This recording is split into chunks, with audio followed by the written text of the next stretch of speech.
কি খাবা? কি খাবা বলো? পুডিং খাবে? হ্যাঁ। ঠিক আছে, তো তোমার জন্য আজকে পুডিং তৈরি করবো।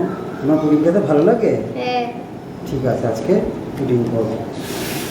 তো দর্শক বন্ধুরা, আজকে আমি আমার ছেলের জন্য পুডিং তৈরি করব। তো আপনাদের জন্য তৈরি করছি। তো চলুন, সঙ্গে থাকুন, দেখতে থাকুন। বাবু, পুডিং তো করবো, তুমি আমাকে একটু হেল্প করবে? হ্যাঁ। ফ্রিজের মধ্যে একটা হাফ লিটারের দুধের প্যাকেট আছে, ওটা এনে দাও আমাকে।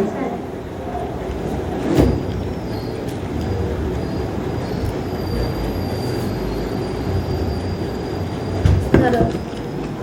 আচ্ছা বাবু, হ্যাঁ। তুমি তো দুধ দিলে, এবার আমাকে রান্নাঘরে 3টে ডিম আছে, দিয়ে যাও।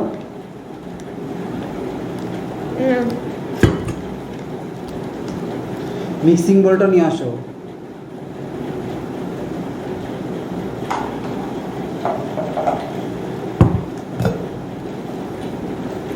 আচ্ছা, এবার ভ্যানিলা এসেন্সটা নিয়ে আসো, রান্নাঘরে আছে। ধরো। আচ্ছা, দিলে তো। একটু এটা এদিকে রাখো, এদিকে এসে রেখে দেবো একটু। আচ্ছা, এবার আমাকে মিক্সি মেশিনটা দাও তো, ওখানে আছে।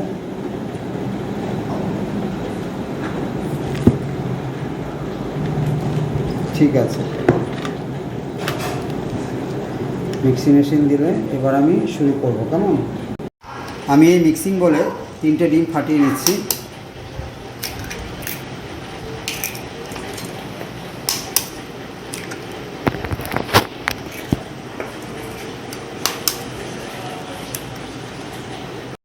এবার এর মধ্যে দিয়ে দেবো স্বাদ মতো চিনি।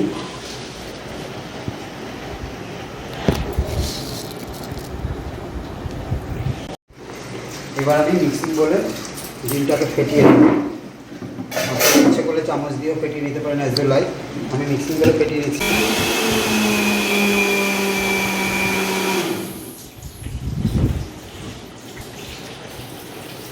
ভালো করে ডিম আর চিনি ফেটিয়ে নিয়েছি।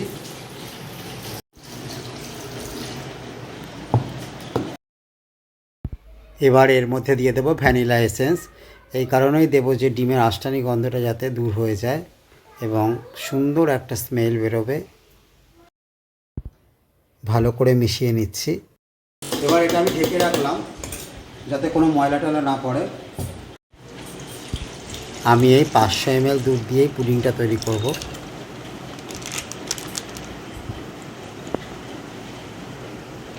এবার রান্নাঘরে যাব, এই দুধটাকে জাল দেবো 5 মিনিট ধরে। বেশিক্ষণ জাল দিতে হবে না, 5 মিনিট দিলেই হবে। এবার গ্যাস অন করে দিচ্ছি। গ্যাস অন করে দুধের বাটি বসিয়ে দিলাম।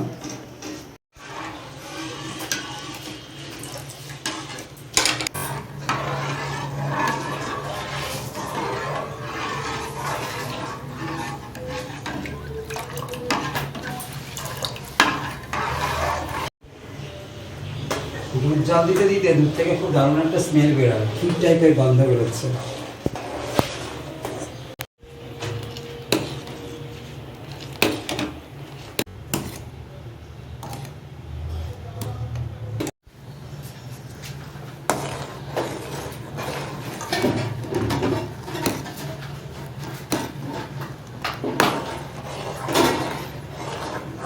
দুধ জাল দেওয়া হয়ে গেছে, এবার আমি নামিয়ে নেব। কড়াই নিয়ে নিয়েছি, কড়াইয়ের মধ্যে স্ট্যান্ডটা দিয়ে দিয়েছি। এর মধ্যে দিয়ে দিচ্ছি জল। জলটা বসিয়ে দিচ্ছি।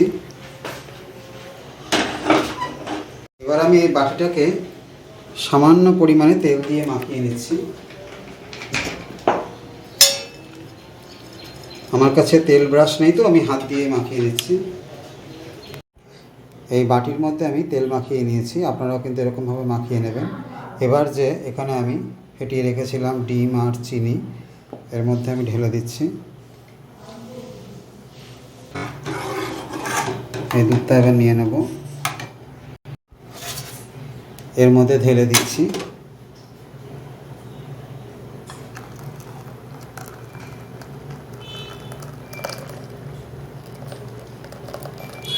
সম্পূর্ণ দুধটা আমার লাগেনি, একটু রেখে দিচ্ছি। যেহেতু এই বাটিটা ভরে গেছে আমার আর দুধ লাগবে না। এর মধ্যে যে জল গরম হতে দিয়েছিলাম, এবার আমি এই বাটিটাকে কড়াইয়ের মধ্যে দিয়ে দেবো। এবার দুধের মধ্যে এই মিশ্রণটি ভালো করে মিশিয়ে নিচ্ছি।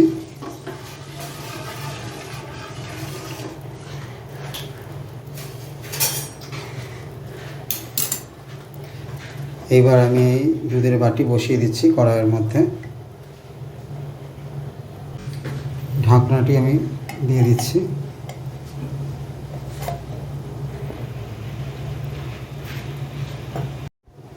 আঁচ কমিয়ে দিলাম।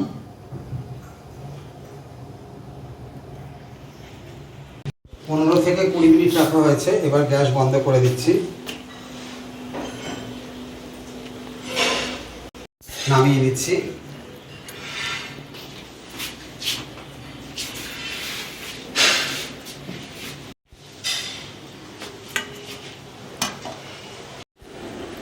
এইবার টুথপিক দিয়ে দেখে নেব।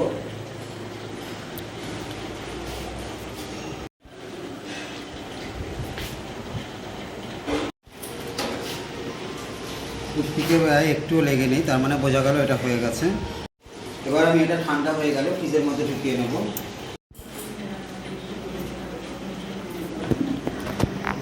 এইবার স্প্যাচুলা দিয়ে তুলে নেব।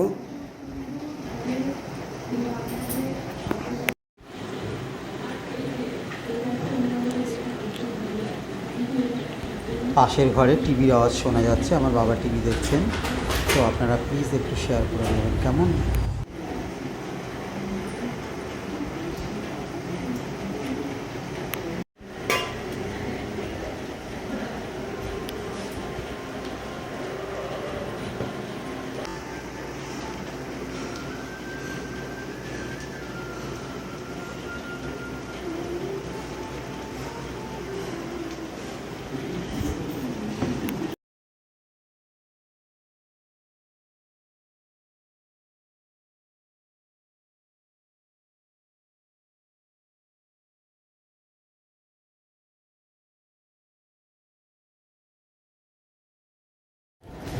তো দর্শক বন্ধুরা, আপনারাও কিন্তু এরকমভাবে পুডিং তৈরি করে ফেলবেন।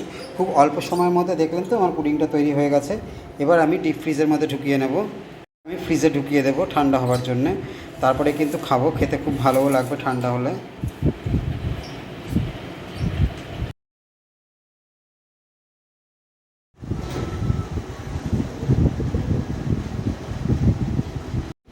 এক ঘন্টা পর ফ্রিজ থেকে বের করে নিয়ে এসেছি। এবার পরিবেশনের পালা। কি নরম।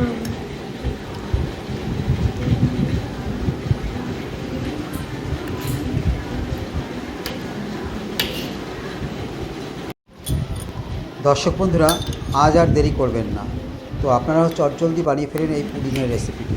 বাড়িতে ছোট ছোট বাচ্চা, সব বয়সী প্রত্যেকের ভালো লাগবে এই পুডিং। পুডিং হলো ভিটামিনযুক্ত খাবার, যা স্বাস্থ্যের পক্ষে অত্যন্ত উপকারী। বাবা দারুণ হয়েছে।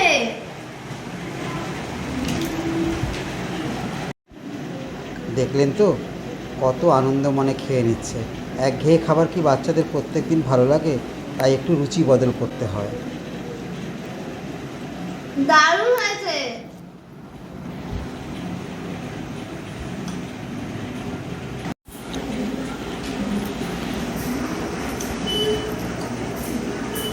দারুণ।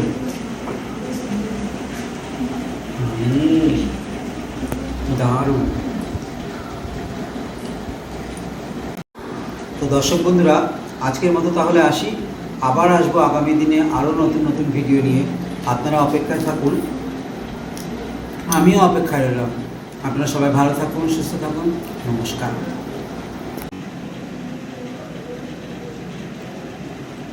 দারুণ হয়েছে।